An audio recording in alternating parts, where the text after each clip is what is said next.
दोस्तों, नई गाइडलाइंस के अकॉर्डिंग सबसे इम्पॉर्टेंट चीज़ सबसे पहले बताता हूँ। अगर कोई भी बंदा कोई भी चीज़ इंटरनेट पे सर्कुलेट करता है उसको तब तक पकड़ा ही जाता था। कोई भी मिस्चीवियस कंटेंट या हार्मफुल कंटेंट जो कि किसी के पर्सनल लेवल पे या सोसाइटी के लेवल पे हार्मफुल हो सकता है, जैसे झगड़े की न्यूज़ हो गई, कहीं पे झूठी लोग फैला देते हैं, दंगों के बारे में फैला देते हैं, बहुत सारी चीज़ें होती हैं लोग डाल देते हैं, सेक्सुअल कंटेंट डाल देते हैं जो गलत होता है। अब इन सबको लोग स्प्रेड तो कर देते हैं, पुलिस भी धरपकड़ करती रहती है। अब तो ये चीज़ बहुत ज़्यादा मुश्किल थी, लेकिन नई गाइडलाइंस के अकॉर्डिंग जो इनका ओरिजिनेटर है, यानी सबसे पहले इंडिया में इसको पोस्ट करके सर्कुलेट करने वाला जो बंदा है, उसको पकड़ना बहुत ज़्यादा मुश्किल हो जाता था। अब नई गाइडलाइंस के अकॉर्डिंग ये चीज़ बहुत ज़्यादा आसान हो गई है। जो भी इंसान सबसे पहले इसको सोशल मीडिया पे पोस्ट करेगा या सर्कुलेट करेगा उसको यूँ पकड़ लिया जाएगा। अभी ये गाइडलाइंस लागू नहीं हुई है, इनको लागू होने में टाइम है। इनका ड्राफ्ट बन गया, मतलब पूरी तरीके से रेडी हैं, बस नोटिफिकेशन आना बाकी है। जैसे ही नोटिफिकेशन आएगा ये नई गाइडलाइंस चालू हो जाएंगी। इनमें और भी बहुत सारी चीज़ें हैं जो बहुत से लोगों को शायद अच्छी लगें, बहुत से लोगों को शायद अच्छी ना लगें। उन सब के बारे में इस वीडियो में मैं बताऊँगा। साथ ही साथ वीपीएन से रिलेटेड और बहुत सारी चीज़ों से रिलेटेड लोगों ने मेरे से क्वेश्चन किया था मेरे लास्ट वीडियो में, जो मैंने यूपी गवर्नमेंट के आपके पॉन रिलेटेड डेटा ट्रैक करने के बारे में बताया था, गलत चीज़ों से रिलेटेड डेटा ट्रैक करने के बारे में मैंने बताया था।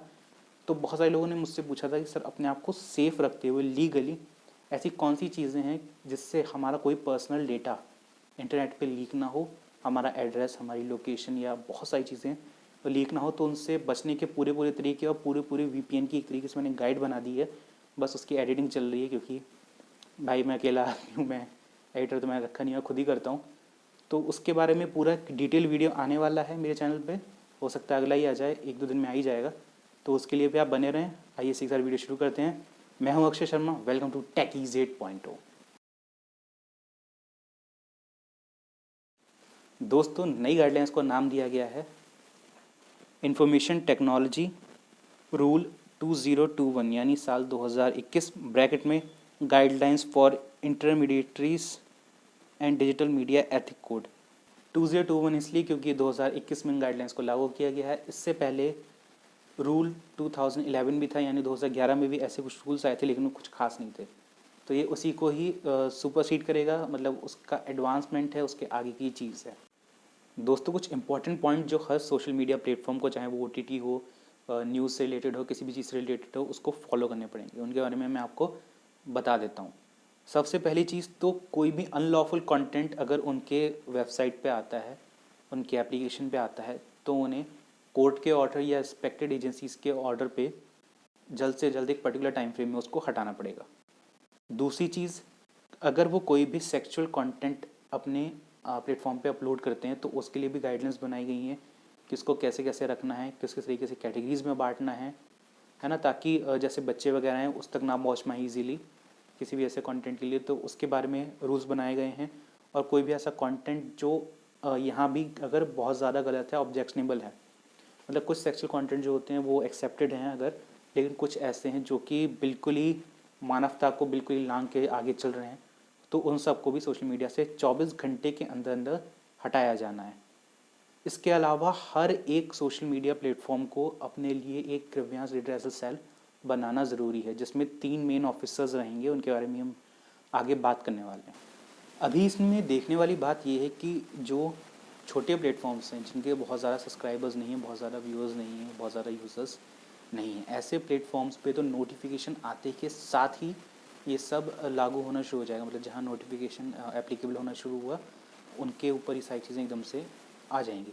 लेकिन जो बड़े फॉर्म्स हैं, जैसे ट्विटर हो गया या और कोई न्यूज़ एजेंसी होगी, नेटफ्लिक्स हो गया, इस तरीके के जो भी वेबसाइट्स हैं, इनके लिए इनको 3 महीने दिए गए हैं कि आप 3 महीने के अंदर अंदर अपने कंटेंट को आप फिल्टर कर लो, सुधार लो, साफ़ सुथरा कर लो। अभी ये तो कंपनी की बात होगी। अब इन ग्रीवेंसेस को हैंडल करने के लिए कंपनीज को 3 तरीके के ऑफिसर्स को अपॉइंट करना पड़ेगा, जो कि इंडियन रेसिडेंट्स ही होने चाहिए। जी हाँ, मतलब ऐसा नहीं कि अगर कंपनी यूके की है, यूएसए की है, तो वहाँ से बुला के अपना बंदा यहाँ पे रख रही है। जी नहीं, आपको इनके लिए एक इंडियन बंदा ही रखना पड़ेगा। तो सबसे पहले मैं ग्रीवेंस रिड्रेसल ऑफिसर्स के बारे में आपको बता देता हूँ, फिर उसके बाद ग्रीवेंसेस को कैसे सॉल्व किया जाएगा, उसके क्या क्या प्रोसीजर्स होंगे, उनके बारे में मैं आपको बताता हूँ। सबसे पहले आते हैं चीफ कंप्लायंस ऑफिसर। इनका काम होगा मॉनिटर करना गवर्नमेंट की गाइडलाइंस को कि रिड्रेसल सिस्टम सही से वर्क कर रहा है कि नहीं कर रहा है। दूसरे आते हैं नोडल पर्सन फॉर कॉन्टैक्ट। ये एक ऐसे व्यक्ति होंगे जो कि 24/7 जी हाँ, अगर रात के 2 बजे 3 बजे भी कोई प्रॉब्लम आती है तब भी जो लॉ एनफोर्समेंट एजेंसीज होती हैं वो इनसे डायरेक्ट कांटेक्ट कर सकती हैं किसी भी प्रॉब्लम को लेकर, किसी भी ग्रीवेंसेस को लेकर। पहले क्या होता था, पहले कोई ऐसा ऑफिसर होता ही नहीं था, तो लोगों को जाना है, ऑफिसर्स को जाना है, कंपनीज को, पुलिस वगैरह को कोई ऐसा कोई पर्सन होता ही नहीं था जिससे कांटेक्ट कर पाएँ।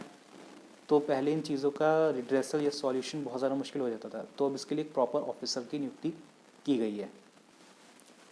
थर्ड नंबर ऑफिसर रिस्पॉन्सिबल रहेंगे इस पूरी ग्रीवेंस रिड्रेसल की मशीनरी के फंक्शनिंग को मेंटेन करने के लिए और मॉनिटर करने के लिए कि ठीक से वर्क कर रही है या नहीं। अगर नहीं कर रही तो इसमें और हमें क्या करना चाहिए जिससे ये अच्छे से वर्क कर पाए, और ये अपनी गाइडेंस को फॉलो कर रहे हैं या नहीं कर रहे हैं, उन सब की रिस्पॉन्सिबिलिटी इनके ऊपर रहने वाली है।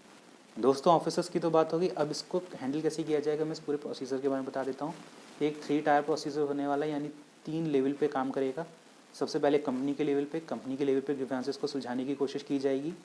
जैसे ही कंपनी के लेवल पे ग्रीवेंसेस सुलझ जाते हैं, संभल जाते हैं, उसके बाद अगर नहीं हो पाता है कुछ, है ना, मतलब कंपनी पे सुलझे तो ठीक है, अगर नहीं सुलझे उसके बाद सेल्फ रेगुलेटरी बॉडीज़ के पास ही जाएगा। सेल्फ रेगुलेटरी बॉडीज़ जैसे प्रेस वालों की होती है, एंटरटेनमेंट मीडिया की होती है, हमारी बॉलीवुड वगैरह की है, जैसे कि सभी की होती है, टेलीविज़न वालों की होती है, और अभी OTT वालों को भी ऑर्डर दिया गया है इन बॉडीज़ को अपने लिए क्रिएट करने के लिए।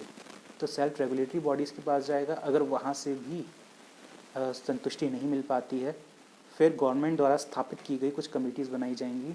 दोस्तों, जो भी आपका जर्नलिज्म से रिलेटेड यानी न्यूज़ से रिलेटेड कंटेंट है उसको press council of India handle करेगा, और जितना भी आपका टेलीविज़न से रिलेटेड कंटेंट है यानी एंटरटेनमेंट मीडिया से रिलेटेड कंटेंट है उसको cable TV network regulation act के तहत हैंडल किया जाना है।